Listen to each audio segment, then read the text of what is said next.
Halo semua, Assalamualaikum. Perkenalkan, nama saya Hanifuddin.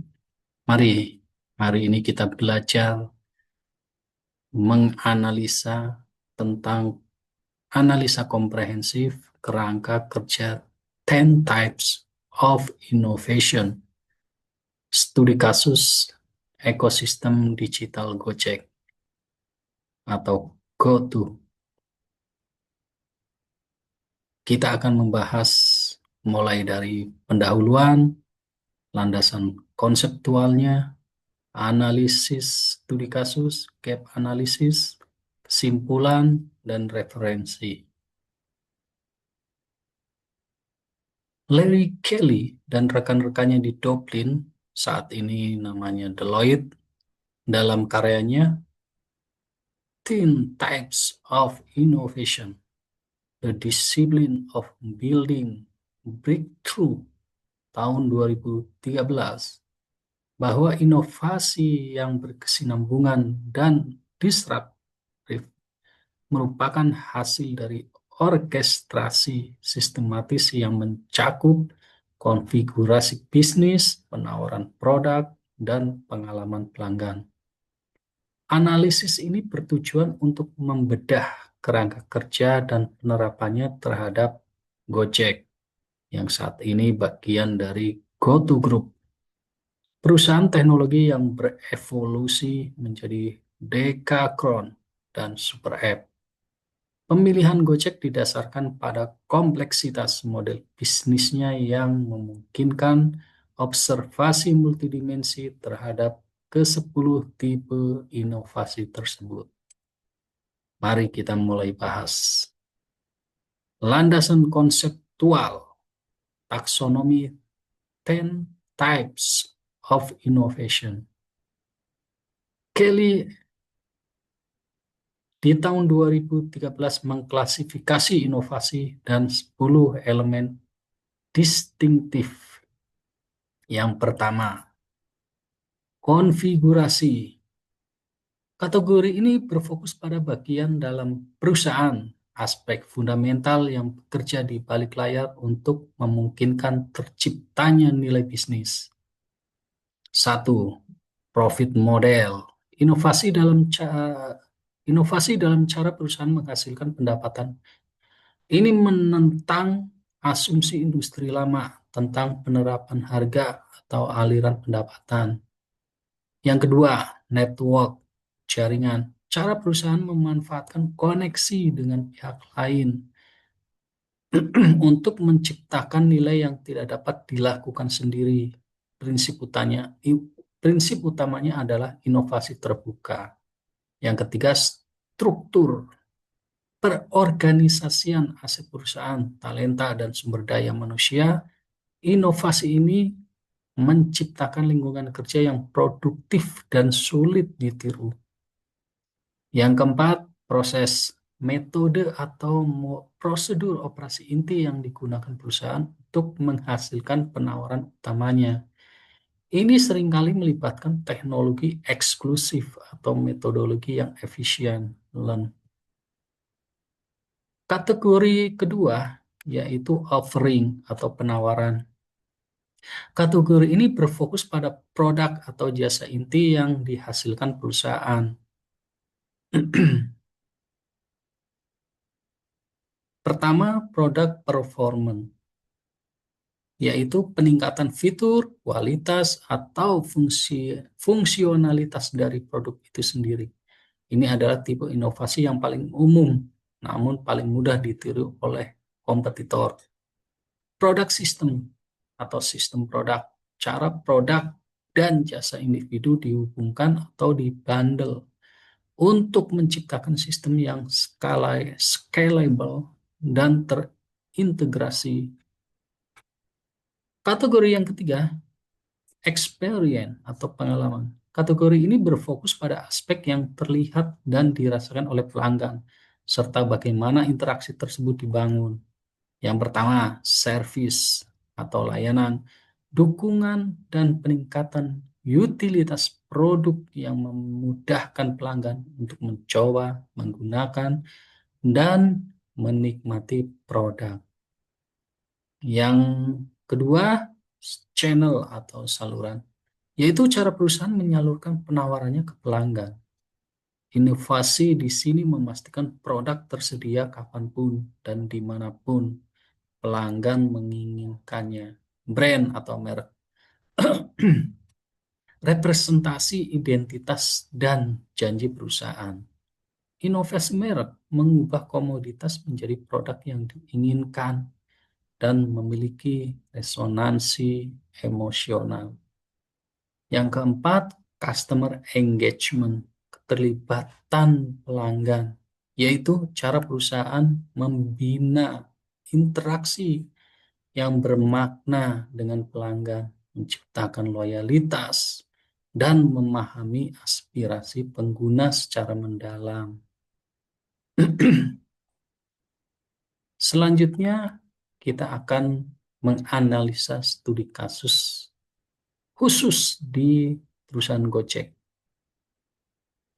Gojek merupakan contoh paradigmatik dan perusahaan yang tidak hanya mengandalkan inovasi produk, melainkan orkestrasi dari berbagai tipe inovasi untuk mendisrupsi pasar transportasi, logistik, dan keuangan di Asia Tenggara. Berikut analisa penerapan 10 types of innovation pada Gojek. Yang pertama, analisa kategori konfigurasi. Satu, profit model. Penerapannya, Gojek mengubah model bisnisnya dari kepemilikan aset menjadi sharing ekonomi. Dampaknya, diversifikasi arus kas dan ketahanan finansial di luar bisnis inti ride hailing. Yang kedua, network. Penerapan Gojek melakukan integrasi horizontal dan vertikal melalui kemitraan strategis. Dampaknya menciptakan barrier to entry bagi kompetitor karena luasnya ekosistem mitra. Yang ketiga, structure. Penerapannya, Gojek akan mengadopsi struktur organisasi agile dengan tim-tim otonom squad yang berfokus pada fitur spesifik. Dampaknya, kecepatan eksekusi, speed to market, dalam peluncuran fitur baru atau network. Keempat, proses. Penerapannya, penggunaan algoritma matchmaking, pencocokkan pengemudi dan penumpang. Dampaknya, efisiensi operasional dan maksimalisasi utilitas use aset mitra pengemudi. Selanjutnya, analisa kategori offering atau penawaran. Yang pertama, produk performance. Penerapannya, aplikasi Gojek terus dioptimalkan untuk performa tinggi meskipun di jaringan internet lambat, light version. Dampaknya, kepercayaan dan retensi pengguna. Yang kedua, produk sistem. Penerapannya, konsep super app Gojek tidak menjual layanan terpisah, melainkan sistem terintegrasi. Dampaknya meningkatkan customer lifetime value. Yang ketiga, kita akan menganalisa kategori experience. Pertama, service. Penerapannya, layanan pelanggan melalui otomatisasi dan head center berbasis AI. Dampaknya, reduksi friksi pasca transaksi. Channel. Penerapannya, Gojek berinovasi dengan API yang memungkinkan pihak ketiga mengintegrasikan layanan logistik Gojek. Dampaknya, ubiquitas layanan. Gojek hadir di mana pelanggan berada. Selanjutnya, brand atau merek. Penerapannya rebranding logo menjadi soft, melambangkan solusi universal. Dampaknya, preferensi emosional yang kuat dibanding kompetitor asing. Selanjutnya, customer engagement. Penerapan Go Club, program loyalitas yang menggunakan gamifikasi untuk mendorong transaksi berulang. Dampaknya, peningkatan frekuensi penggunaan dan keterikatan psikologis. Gap analisis dan usulan strategi inovasi. Meskipun Gojek telah menerapkan sebagian besar dari 10 types of innovation, tapi masih terdapat ruang untuk pendalaman atau deepening pada beberapa tipe inovasi untuk mempertahankan keunggulan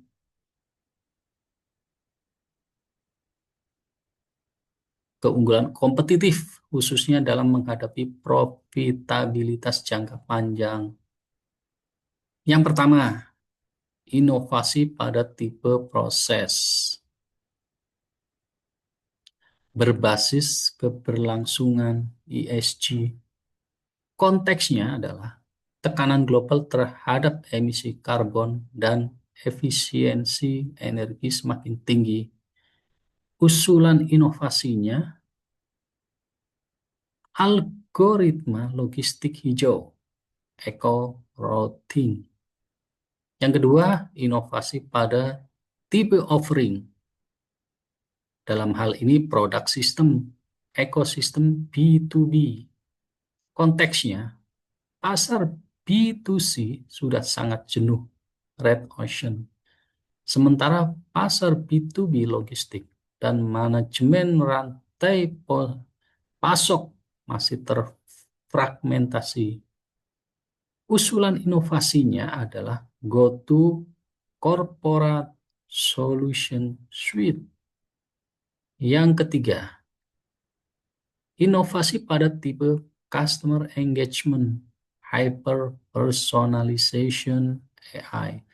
Konteksnya, pengguna modern menuntut pengalaman yang sangat personal, bukan sekedar segmentasi massal.